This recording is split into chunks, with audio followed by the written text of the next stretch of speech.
I come across the world record list, and I'm like, done. I'm going to be on this list.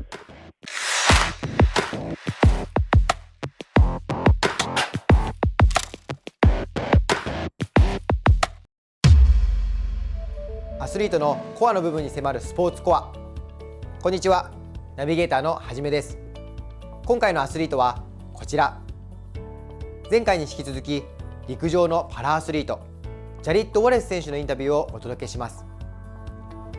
今回はなぜ義足のランナーになったのか、またその中で支えとなっていることを伺っています。それではご覧ください。I played a lot of sports growing up. I started playing tennis and soccer when I was like 4. I was always kind of tiny. I'm not very tall or big right now. I'm about 5'8", but 45, so I'm still fairly tiny from a guy's standpoint. But growing up, I was just kind of always the little run, if you will, of my class and friends. But I was always the fastest, and so had that one in my back pocket, and definitely made a career out of it. I ended up in a doctor's office, and he basically looked at me and was like, Jared, it's not a matter of if, but a matter of when you lose your leg. He said, you have an 80-year-old leg on a 20-year-old's body. And that was, it's not really the thing you wanted to hear, right, at 19, especially kind of going through everything that we had just gone through. And I'll tell you what, it was so amazing, because the doctor just looked at me and said, hey man, he said, I just want to ask you something. He said, let's take your leg off the table for a second. Just figuratively speaking, what would you want your life to look like? If your leg wasn't deformed and you didn't have all the issues and pain that you were in, what would you want your life to look like? And I was like, oh man, I just, like to be able to run again, pain-free would be awesome. Honestly, it's just unrealistic with the leg that you've got. But if you consider to have your leg amputated, you will be able to do all of those things. Where I hadn't dreamed for 2.5, 3 years, because I didn't have anything to dream about. My leg was deformed. I was in pain. There was nothing. There was no reason. There was no point for me to dream.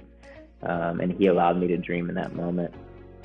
And what should have been the hardest decision a 19, 20-year-old kid would have had to make was literally the easiest decision I've ever made in my life. Amputation, instead of it being this tragedy, amputation is going to be hope. And it has been. And it was one of those things that, when I was 17 years old and I realized that the surgery had gone wrong and my legs were deformed, I didn't think I'd ever be able to run again. And now every single day I put my running blade on and I get to go run. I realize how much a gift from the Lord that is. And, if you you look back 11 years to standing on the podium in Tokyo and having a bronze medal, and I thought the plan that I had for my life was good. And, I thought the things that I wanted to do, which was just to be a college athlete, was good. And God's like, man, I got something so much bigger for you. I got something so much greater for you. And that's all he was asking. Back when I was 19, he was like, man, you can keep, being in a dark hole by yourself, or you can let go and you can trust me. And I'm going to blow your mind with the amazing things I have planned for you if you will just surrender. And you will allow me to do immeasurably more. You will allow me to do only what I can do in and through you. I left the doctor's office, and like an hour later, I'm Googling, life as an amputee, and come across like this guy running with blades on. I'm like, this is cool. I see the word Paralympics. I'm like, never heard of this before. Let me check this out. I come across the world record list, and I'm like, done. I'm going to be on this list. And I literally called my parents into the room. This is like an hour after the conversation with the doctor, and I point to the screen. I'm like, my name's going to be on this list. Like, I can run these times. I'm going to do this. And, it took 3 years post amputation to make it on that list. But, it was one of those things that, I think it shows the power of a dream, right? The power of having the freedom and the ability to look ahead to set goals and find ways to work towards those goals. And I think like now looking at it, like if I never would have achieved that, it wouldn't have mattered, right? Because I would have still been so much further ahead than where I was when I first started. But I think just the idea of knowing that I was going to be able to run again and believing that I could achieve, those times potentially was kind of a funny, cool conversation. My parents probably thought I was crazy in that moment. I probably thought I was a little crazy in that moment as well. But again, I think a great goal is one that's 60% achievable. So I felt like that was a pretty good goal.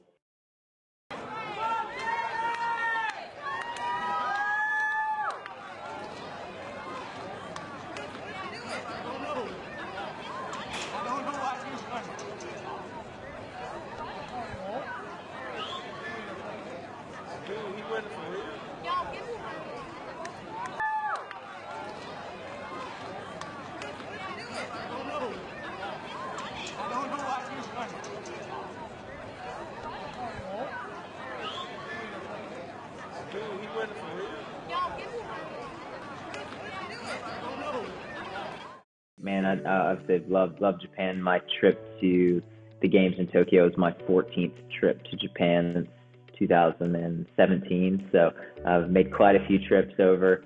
And first thing first, when you get off the plane to Narita, we get off the flight to Narita and head downstairs to get on the Narita Express to Tokyo. And but I gotta stop and get a couple Pocari Sweats for the ride. So Pocari Sweat is oishi, very, very good. Wish we had it in the States, but we don't. So that's kind of the first order of business when I get to Japan. I've been very fortunate to not only have worked with Toyota, but Cyborg, who designs the running blades that I use when I race. Shortly after the Paralympic Games in Rio, Ken Endo, the CEO of Cyborg, sent me a Facebook message, and he just basically introduced himself and said, "Hey, I'm Ken. I designed a running blade. We're looking for a top athlete to do some testing and maybe help with design and development of blades. And so, would you be interested?" And my first reaction was like, totally, but I need to see if the blade's worth anything.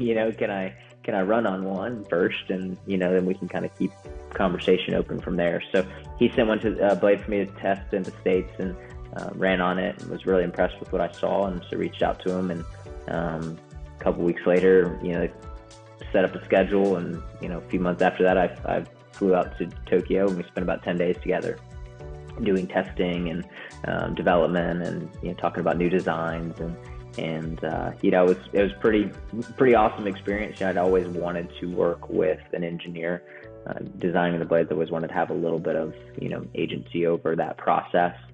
For the most part in the industry, it's kind of just cookie cutter, like, here's the blade, it's for anybody, you just cut it down to your height. And to be able to have some customization and maybe have a blade that's made for everybody, but it's built off of kind of my gait and analysis, was pretty beneficial and an amazing opportunity to have. One of the things I really liked about Ken was, 2017 won a first gold medal a couple years after the company existed, and less than a year of me running on his blade. And world champs won the gold, and our conversation pretty much right after that was like, hey, let's design another one. Let's keep pushing the parameters. Which I just loved that he could have just settled and been like, hey, we're good. We've got a great blade. It's obviously running fast. You're good to go. And he was like, no, we can make something better. We can work together and do something that's going to continue to push the sport and advance the sport forward. So it's been an amazing opportunity to get to work with him over the past 4 years, and excited to continue to work with him on various projects moving forward. I grew up in a Christian home, so it was something I was very familiar with church, and had been going to church from a very young age, as early as I can remember. But there was a point in my life where I was angry at my circumstances, right? I was angry at the reality of my life. And I chose to run from God. I chose to be angry with him. And, when I came back, there was this, point where I was just like, you know what, like this, no matter what, for me, it was like, no matter what happens from here on out, I'm never running from the Father again. Like, he is going to be my rock and my foundation, regardless of what happens. If, from an athletic side of things, the role that faith has played for me is just that foundation, going back to this idea. And this idea happened, for me, it was really up close and personal in 2013.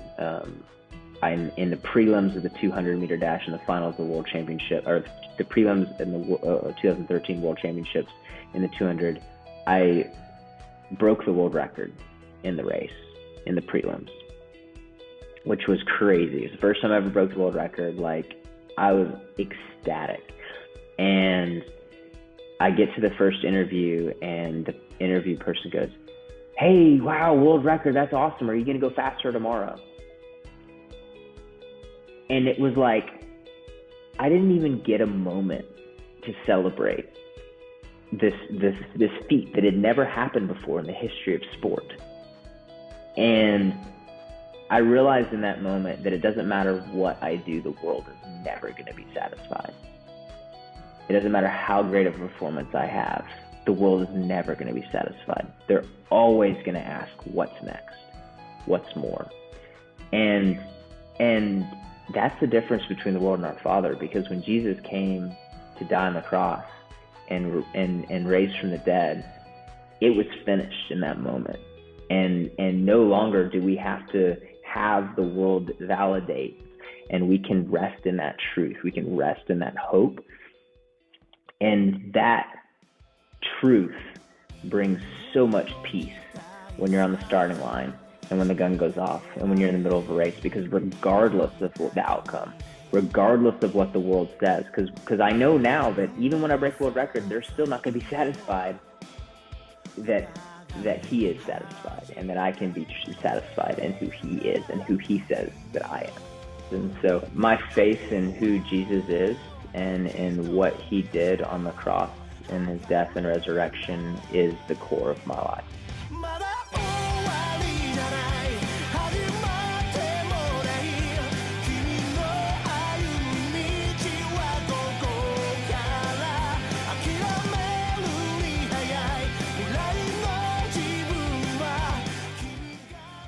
ジャリッド選手の苦悩から希望へと変わっていく様子、またそれを支えていることを伺えて、そして日本が大好きだということも聞けて、ますます応援したくなりますね。これからも応援し続けていきましょう。チャンネル登録とグッドボタンよろしくお願いします。それではまた。